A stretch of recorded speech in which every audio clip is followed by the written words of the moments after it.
नमस्कार दोस्तों, स्वागत है आपका हमारे चैनल में। दोस्तों, इस वीडियो के अंदर अभी हम लोगों के जीके जीएस इससे रिलेटेड इम्पोर्टेंट 40 क्वेश्चन देखने वाले हैं, जो कि आपके आने वाले एग्ज़ाम से रेलवे, एसएससी जीडी और पुलिस एग्ज़ाम के लिए काफ़ी इम्पोर्टेंट है। तो आप इन एक एक क्वेश्चन को रट लीजिए। उससे पहले चैनल पर आया तो चैनल को सब्सक्राइब कर जो पास वाली घंटी का निशान है उसे भी ऑन कर दें, ठीक है दोस्तों। यदि आपको इनमें से किसी क्वेश्चन का आंसर पता है तो आप अपना आंसर जो है कमेंट बॉक्स में लगा सकते हैं, ठीक है। तो देखिए, यहाँ पर हमारा पहला क्वेश्चन है, निम्नलिखित में से कौन सा कथन लोकसभा के बारे में सही है।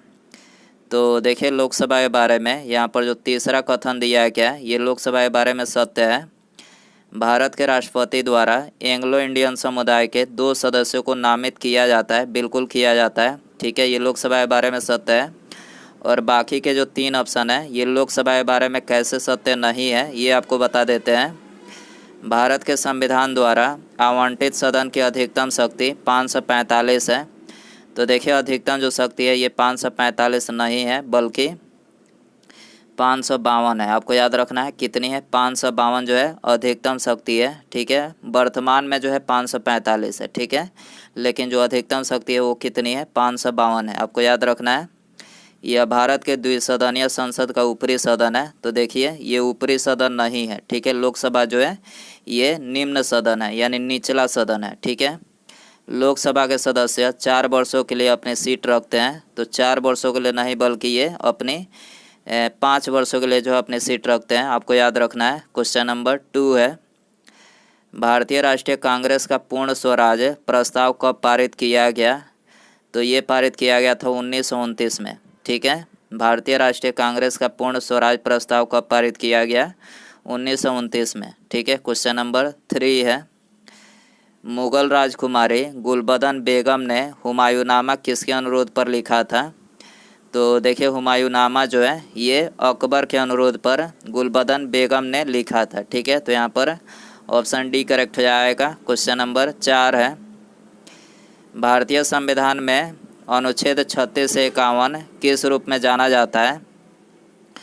तो देखिए, भारतीय संविधान में अनुच्छेद 36 से 51 जो है ये जाना जाता है राज्य के नीति निर्देशक तत्वों के रूप में, ठीक है। तो यहाँ पर बी करेक्ट हो जाएगा। क्वेश्चन नंबर 5 है, निम्नलिखित में से कौन सा युग्म सही सुमेलित नहीं है। तो देखिए, इसका करेक्ट आंसर ऑप्शन ए हो जाएगा। विटामिन B1 जो है ये सही सुमेलित नहीं है। विटामिन B1 का स्रोत है मांस, अंडा और अनाज, ठीक है। ये विटामिन B1 का स्रोत है और बाकी के जो 3 ऑप्शन है ये करेक्ट है, मतलब सुमेलित है। विटामिन डी जो है ये मछली के तेल में पाया जाता है। विटामिन ई गेहूँ और हरी सब्जी में पाया जाता है। और विटामिन B12 का जो स्रोत है वो है मांस और अंडा, ठीक है। आपको याद रखना है। क्वेश्चन नंबर 6 है, रविन्द्रनाथ टैगोर ने किसके विरोध में ब्रिटिश नाइटहुड को त्याग दिया, मतलब लौटा दिया। तो ये जालियांवाला बाग हत्याकांड के विरोध में, ठीक है। तो ऑप्शन बी करेक्ट हो जाएगा। जालियांवाला बाग हत्याकांड कब हुआ था। तो 13 अप्रैल सन 1919 को हुआ था, ठीक है। क्वेश्चन नंबर 7 है, निम्नलिखित में से किस विटामिन को ऑर्गोकैल्सिफेरॉल कहते हैं। तो देखिए, ये बोला जाता है विटामिन डी को, ठीक है। विटामिन डी को जो है ऑर्गोकैल्सिफेरॉल जो है कहा जाता है, ठीक है। तो यहाँ पर बी करेक्ट हो जाएगा। क्वेश्चन नंबर 8 है, भारत में निम्नलिखित में से कौन सा एक संवैधानिक निकाय है। तो देखिए, इसका करेक्ट आंसर ऑप्शन सी हो जाएगा। वित्त आयोग जो है ये भारत में एक संवैधानिक निकाय है, ठीक है। क्वेश्चन नंबर 9 है, मूसी और भीम किस नदी की सहायक नदियाँ हैं। तो देखिए, मूसी और भीम जो है ये कृष्णा नदी की सहायक नदियाँ हैं, ठीक है। आपको याद रखना है, मूसी और भीम जो है ये कृष्णा नदी की सहायक नदियाँ हैं, ठीक है। तो यहाँ पर सी करेक्ट हो जाएगा। क्वेश्चन नंबर 10 है, किस संविधान संशोधन अधिनियम द्वारा लोकसभा की सीटों की संख्या 525 से बढ़ाकर 545 की गई। तो ये की गई थी 31वें संविधान संशोधन अधिनियम 1973 के द्वारा, ठीक है। तो यहाँ पर ये करेक्ट हो जाएगा। क्वेश्चन नंबर 11 है, बहमनी साम्राज्य के संस्थापक कौन थे। तो देखिए, बहमनी साम्राज्य के जो संस्थापक थे तो ये थे अलाउद्दीन हसन। ठीक है, अलाउद्दीन हसन जो थे ये बहमानी साम्राज्य के संस्थापक थे। क्वेश्चन नंबर 12 है, भारतीय भाषाओं का केंद्रीय संस्थान निम्नलिखित में से किस स्थान पर अवस्थित है? तो ये अवस्थित है मैसूर में। ठीक है, भारतीय भाषाओं का केंद्रीय संस्थान कहाँ पर अवस्थित है? मैसूर में। ठीक है, क्वेश्चन नंबर 13 है, धन विधेयक भारत के संविधान के किस अनुच्छेद में परिभाषित किया गया है? तो देखिए, धन विधेयक जो है ये भारतीय संविधान के अनुच्छेद 110 में इसका मतलब इसको परिभाषित किया गया है। ठीक है, ऑप्शन बी करेक्ट हो जाएगा। क्वेश्चन नंबर 14 है, भारतीय मानक समय आधारित है। तो देखिए, भारतीय मानक समय ये 82.5 डिग्री पूर्वी देशांतर पर आधारित है। ठीक है, ऑप्शन बी करेक्ट हो जाएगा। क्वेश्चन नंबर 15 है, निम्नलिखित में से किस वायसराय के शासनकाल में राय बहादुर और खान बहादुर उपाधियां प्रदान करना प्रारंभ हुआ? तो किसके कार्यकाल में हुआ था? तो ये लॉर्ड लिट्टन के कार्यकाल में हुआ था। ऑप्शन बी करेक्ट हो जाएगा। क्वेश्चन नंबर 16 है, कांग्रेस के तीसरे अधिवेशन की अध्यक्षता किसने की थी? तो ये की थी बदरुद्दीन तैयब जी। आपको याद रखना है, बदरुद्दीन तैयब जी ये कांग्रेस के तीसरे अधिवेशन की अध्यक्षता की थी। क्वेश्चन नंबर 17 है, भारतीय संविधान के अनुच्छेद 162 के शीर्षक के संबंध में निम्नलिखित में से कौन सा सही है? तो अनुच्छेद 162 के संबंध में आपको सही बताना है। ठीक है, तो यहाँ पर ऑप्शन डी करेक्ट हो जाएगा। राज्य कार्यपालिका शक्ति का विस्तार कौन से अनुच्छेद में है? ये अनुच्छेद 162 में है। ठीक है, क्वेश्चन नंबर 18 है, इनमें से कौन सा कथन सत्य है? तो देखिए, इसका करेक्ट आंसर ऑप्शन डी हो जाएगा, सभी। ठीक है, इनमें सभी कथन जो है सत्य है। ठीक है, पहला कथन है, अखिल भारतीय किसान सभा का पहला अधिवेशन 1936 में लखनऊ में हुआ था। करेक्ट है। दूसरा कथन है, अखिल भारतीय किसान सभा के प्रथम अध्यक्ष स्वामी सहजानंद सरस्वती ने किया। ये भी करेक्ट है। तीसरा कथन है, इसके महासचिव पद के रूप में प्रोफेसर NG रंगा को नियुक्त किया गया। ठीक है, तो यहाँ पर ये तीनों कथन जो है करेक्ट है। क्वेश्चन नंबर 19 है, अमोनिया सल्फेट उर्वरक का बार बार प्रयोग एक ही भूमि में करने से क्या होता है? तो भूमि जो है अम्लीय हो जाती है। ठीक है, अमोनियम सल्फेट उर्वरक का बार बार प्रयोग एक ही भूमि में करने से क्या होता है? तो मतलब भूमि जो है मतलब अम्लीय हो जाती है। ठीक है, ऑप्शन बी करेक्ट हो जाएगा। क्वेश्चन नंबर 20 है, भारत के संघ के मंत्रियों का परिषद कौन नियुक्त करता है? तो ये नियुक्त करता है राष्ट्रपति। ठीक है, भारत के संघ के मंत्रियों का परिषद कौन नियुक्त करते हैं? तो राष्ट्रपति करते हैं। ऑप्शन ए करेक्ट हो जाएगा। क्वेश्चन नंबर 21 है, जिला न्यायाधीशों को नियुक्ति, तैनाती और पदोन्नति के विषय में राज्यपाल किससे सलाह करते हैं?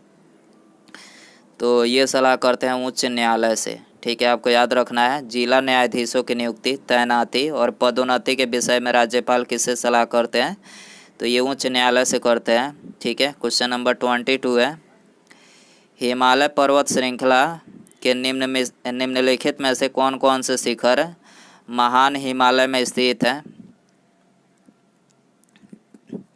तो ये स्थित है माउंट एवरेस्ट, धौलागिरी, नंदा देवी और नामचा बरवा। ठीक है, केटू को छोड़कर जो है ये बाकी चारों महान हिमालय में स्थित है। ठीक है, तो यहाँ पर सी करेक्ट हो जाएगा, 1, 3, 4 और 5। ठीक है, क्वेश्चन नंबर 23 है, पिटली द्वीप जहाँ मनुष्य का आवास नहीं है तथा वहाँ एक पक्षी अभ्यारण्य है, ये भारत में किस जगह पर स्थित है? तो कहाँ पर स्थित है? तो ये स्थित है लक्षद्वीप में। ठीक है, जहाँ पर मनुष्य का आवास नहीं है परंतु वहाँ पर एक पक्षी अभ्यारण्य है। ठीक है, आपको याद रखना है, ऑप्शन बी करेक्ट हो जाएगा। क्वेश्चन नंबर 24 है, लाल रंग की तरंगदैर्घ्य से अधिक तरंगदैर्घ्य के प्रकाश को क्या कहते हैं? तो उसको जो है क्या बोला जाता है? औरक्त। ठीक है, लाल रक्त की तरंगदैर्घ्य से अधिक तरंगदैर्घ्य के प्रकाश को क्या कहा जाता है? औरक्त कहा जाता है। ठीक है, ऑप्शन सी करेक्ट हो जाएगा। क्वेश्चन नंबर 25 है, विद्युत वाहक बल यानी इलेक्ट्रोमोटिव फोर्स क्या निरूपित करता है? तो ये निरूपित करता है कार्य यानी ऊर्जा, ठीक है, ऑप्शन बी करेक्ट हो जाएगा। क्वेश्चन नंबर 26 है, निम्नलिखित में से भारत में तांबे का सर्वाधिक उत्पादन करने वाला राज्य कौन सा है? तांबे का सर्वाधिक उत्पादन करने वाला राज्य मध्य प्रदेश है, ठीक है, ऑप्शन ए करेक्ट हो जाएगा। क्वेश्चन नंबर 27 है, बांग्लादेश की सीमा भारत के किन राज्यों को स्पर्श करती है? तो बांग्लादेश की सीमा जो है ये मिजोरम, असम, त्रिपुरा और मेघालय, ठीक है, सिक्किम को छोड़कर इन चारों राज्यों को स्पर्श करती है, मिजोरम, असम, त्रिपुरा और मेघालय, ठीक है। तो यहाँ पर करेक्ट आंसर ऑप्शन डी हो जाएगा, केवल 2, 3, 4, 5, ठीक है। क्वेश्चन नंबर 28 है, निम्नलिखित में से किस गवर्नर जनरल ने भारत में दास प्रथा को समाप्त किया? तो करेक्ट आंसर ऑप्शन बी हो जाएगा, लॉर्ड एलन बरो ने, ठीक है, लॉर्ड एलन बरो ने ये भारत में दास प्रथा को समाप्त किया, ठीक है। क्वेश्चन नंबर 29 है, हड़प्पा सभ्यता में माप की दशमलव प्रणाली तथा माप तौल की इकाई डैश के गुणक में होती थी? तो किसके गुणक में होती थी? तो ये 16 के गुणक में होती थी, ठीक है, ऑप्शन डी करेक्ट हो जाएगा। क्वेश्चन नंबर 30 है, ट्राइग्लिसराइड क्या है? तो देखिए ट्राइग्लिसराइड वसा है, ठीक है, ऑप्शन ए करेक्ट हो जाएगा। क्वेश्चन नंबर 31 है, कौन सा बौद्ध ग्रंथ 16 महाजनपदों का उल्लेख करता है? तो ये करता है अंगुत्तर निकाय, ठीक है, अंगुत्तर निकाय जो है ये 16 महाजनपदों का उल्लेख करता है, ऑप्शन डी करेक्ट हो जाएगा। क्वेश्चन नंबर 32 है, मनुष्य में कितने लीटर खून होता है? तो मनुष्य में 5 से 6 लीटर खून होता है, ठीक है, सी करेक्ट हो जाएगा। क्वेश्चन नंबर 33 है, निम्नलिखित में से किस एक अधिनियम द्वारा भारत में संघीय न्यायपालिका की स्थापना की गई थी? तो देखिए इसका करेक्ट आंसर ऑप्शन डी हो जाएगा, इनमें से कोई नहीं, ठीक है। भारत की संघीय न्यायपालिका की जो स्थापना की गई थी तो ये भारत शासन अधिनियम 1935 के द्वारा की गई थी, आपको याद रखना है। क्वेश्चन नंबर 34 है, किसे झीलों की नगरी कहा जाता है? तो देखिए झीलों की नगरी जो बोला जाता है उदयपुर को बोला जाता है, ठीक है, ऑप्शन बी करेक्ट हो जाएगा। क्वेश्चन नंबर 35 है, संविधान के किस अनुच्छेद के तहत सर्वोच्च न्यायालय रिट जारी करती है? तो देखिए सर्वोच्च न्यायालय जो है ये अनुच्छेद 32 के अंतर्गत रिट जारी करती है, ठीक है, ऑप्शन बी करेक्ट हो जाएगा। जबकि उच्च न्यायालय जो है अनुच्छेद 226 के अंतर्गत जो है रिट जारी करती है, ठीक है। सर्वोच्च न्यायालय 32 के अंतर्गत है और उच्च न्यायालय जो है 226 के अंतर्गत, आपको याद रखना है। क्वेश्चन नंबर 36 है, मानव शरीर में उस एंजाइम का नाम बताएं जो कार्बोहाइड्रेट को तोड़ने में मदद करता है। तो कौन सा एंजाइम है? तो ये है एमिलेज, ठीक है। एमाइलेज जो है ये मानव शरीर में कार्बोहाइड्रेट को तोड़ने में मदद करता है, ठीक है, ऑप्शन डी करेक्ट हो जाएगा। क्वेश्चन नंबर 37 है, भारत में किसी भी राज्य का गवर्नर बनने के लिए निम्नलिखित में से कौन सी योग्यता होना जरूरी है? तो देखिए योग्यता जो होनी ज़रूरी है तो सबसे पहले उसकी उम्र कम से कम 35 वर्ष होना चाहिए, ठीक है। उसे सदन के किसी भी सदन या राज्य विधायिका का सदस्य नहीं होना चाहिए, ठीक है, और वह भारत का नागरिक होना चाहिए, ठीक है। तो यहाँ पर ये तीनों जो है मतलब कथन उस गवर्नर बनने के लिए योग्यताएं, मतलब ये तीनों योग्यताएं होनी चाहिए। तो यहाँ पर ऑप्शन डी करेक्ट हो जाएगा सभी, ठीक है। क्वेश्चन नंबर 38 है, सेन सूचकांक का संबंध है। तो देखिए सेन सूचकांक का जो संबंध है वो है निर्धनता से संबंधित है, ठीक है, ऑप्शन ए करेक्ट हो जाएगा। क्वेश्चन नंबर 39 है, एंटीपायरेटिक्स है तो ये क्या है? तो ये है ताप नियंत्रक, ठीक है, क्या है? ताप नियंत्रक है, ऑप्शन बी करेक्ट हो जाएगा। उसके बाद यहाँ पर हमारा अगला क्वेश्चन है, सुरेंद्रनाथ बनर्जी निम्नलिखित में से किस संस्था के संस्थापक थे? तो ये इंडियन एसोसिएशन के संस्थापक थे, ठीक है। सुरेंद्रनाथ जो बनर्जी थे तो ये इंडियन एसोसिएशन के संस्थापक थे, आपको याद रखना है। तो दोस्तों ये थे जीके जीएस इससे रिलेटेड इंपॉर्टेंट 40 क्वेश्चन। आप इन 40 क्वेश्चन में से कितने क्वेश्चन सही कर पाएँ, अपना स्कोर कमेंट बॉक्स में ज़रूर बताएं। वीडियो पसंद आया रहेगा तो वीडियो को लाइक वीडियो को लाइक कीजिएगा, चैनल पर नया है तो चैनल को सब्सक्राइब करके बेल आइकन जो है उसे ज़रूर ऑन कर दीजिएगा। ठीक है, मिलते हैं अगले वीडियो में। Thanks for watching.